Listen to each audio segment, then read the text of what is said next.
হজ ফ্লাইটের সবশেষ খবর জানাতে আশকোনা হজ ক্যাম্প থেকে যুক্ত আছেন সহকর্মী সানি মৃধা।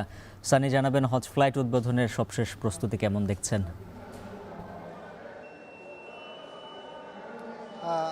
উজ্জ্বল, এই মুহূর্তে প্রস্তুতি একেবারে শেষ মুহূর্তে। আপনাকে বলে রাখি যে প্রধানমন্ত্রী তারেক রহমানের আগমন উপলক্ষে তার নিরাপত্তা রক্ষায় নিয়োজিত যেসব আইন শৃঙ্খলা রক্ষাকারী বাহিনীর সদস্যরা রয়েছেন তারা কিন্তু এরই মধ্যে আশকোনা হজ ক্যাম্পে চলে এসেছেন। আমরা সেনাবাহিনী থেকে শুরু করে স্পেশাল ব্রাঞ্চের যে আইন শৃঙ্খলা রক্ষাকারী বাহিনী থেকে শুরু করে যারাই তার নিরাপত্তায় নিয়োজিত রয়েছে সেসব আইন শৃঙ্খলা বাহিনীর রক্ষাকারী বাহিনীর সদস্যরা কিন্তু আশকোনা পুরোপুরি নিরাপত্তা আর জোরদার বাড়াচ্ছে, তৎপরতা শুরু করে দিচ্ছে। এছাড়াও কিন্তু যারা আজকে অর্থাৎ 12টার ফ্লাইটে হজের উদ্দেশ্যে সৌদি আরবের উদ্দেশ্যে ঢাকা ছাড়বেন তাদের কিন্তু এরই মধ্যে তারাও চলে এসছেন। তাদের ইমিগ্রেশন কিন্তু এই আশকোনা হজ ক্যাম্প থেকেই শেষ হয়েছে। আজকে প্রথম ফ্লাইটে 419 জন নিয়ে বাংলাদেশ বিমানের একটি ফ্লাইট ঢাকার থেকে সৌদি আরব উদ্দেশ্যে ছেড়ে যাবে।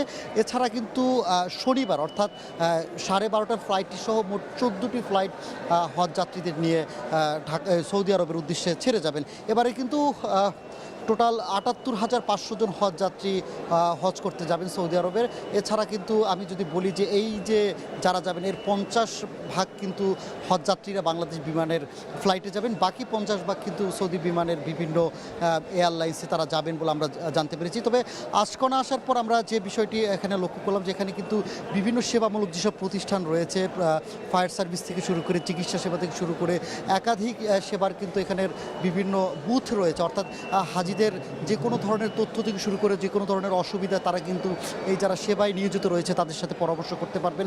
পাশাপাশি প্রাথমিক পর্যায়ে যদি কেউ অসুস্থ হয়ে যায় সেক্ষেত্রে কিন্তু তাদেরকে কিন্তু চিকিৎসার জন্য এই আশকোনা হজ ক্যাম্পের দ্বিতীয় তলায় চিকিৎসার ব্যবস্থা রাখা হয়েছে। এছাড়াও কিন্তু যদি আপনাকে বলি যে হজে যে অর্থাৎ এয়ারপোর্ট থেকে শুরু করে বিভিন্ন সৌদি আরবে যে কী করতে পারবেন কী করতে পারবেন না সে বিষয়ে কিন্তু বিভিন্ন ব্যানারের মাধ্যমে হজ যাত্রীদের উদ্দেশ্যে নির্দেশনা দেওয়া হয়েছে। তবে বলা যায় যে এখানেই কিন্তু আশকোনা হজ ক্যাম্পের প্রথমে যতটুকু তথ্য আমার কাছে আছে আমি জানতে পেরেছি প্রধানমন্ত্রী সর্বপ্রথম আশকোনা হজ ক্যাম্পে আসবেন, এসে হাজিদের সাথে কুশল বিনিময় করবেন, তাদের সাথে সাক্ষাৎ করবেন। পরবর্তীতে রাত 11:30টার দিকে কিন্তু এয়ারপোর্ট থেকে প্রথম ফ্লাইট উদ্বোধন করবেন বলে আমরা জানতে পেরেছি। তো উজ্জ্বল, এই ছিল আশকোনা হজ ক্যাম্প থেকে সবশেষ খবর আমার কাছে। হজ ফ্লাইটের সার্বিক ব্যবস্থাপনার খবর জানাচ্ছিলেন সানি মৃধা। ফ্যাসিস্ট শাসনের পর আবার স্বপ্ন দেখতে শুরু করেছে জনগণ। মাতৃভূমিকে বসবাস উপযোগী করার চেষ্টা চলছে। সকালে রাজধানীর 100 ফিটে জেসিআই কার্নিভালের উদ্বোধন শেষে কথা বলেন এলজিআরডি মন্ত্রী মির্জা ফখরুল ইসলাম আলমগীর। এ সময় তিনি আরও বলেন, রাজনৈতিক অনেক আলোচনা সমালোচনা দেখে হতাশ হতে পারেন, তবে থেমে যাওয়া যাবে না। খাদ্য ঘাটতি প্রায় নাই বললেই চলে। এটা নিঃসন্দেহে আমাদের অর্জন। আমাদের কৃষকদের কৃষি ব্যবস্থার সঙ্গে যা জড়িত কৃষি বিজ্ঞানী যারা আছেন তারা এই কাজগুলো করতে সক্ষম হয়েছে। এরপরে আমরা দেখেছি যে আমাদের তরুণদের মধ্যে একটা বিরাট অংশ তারা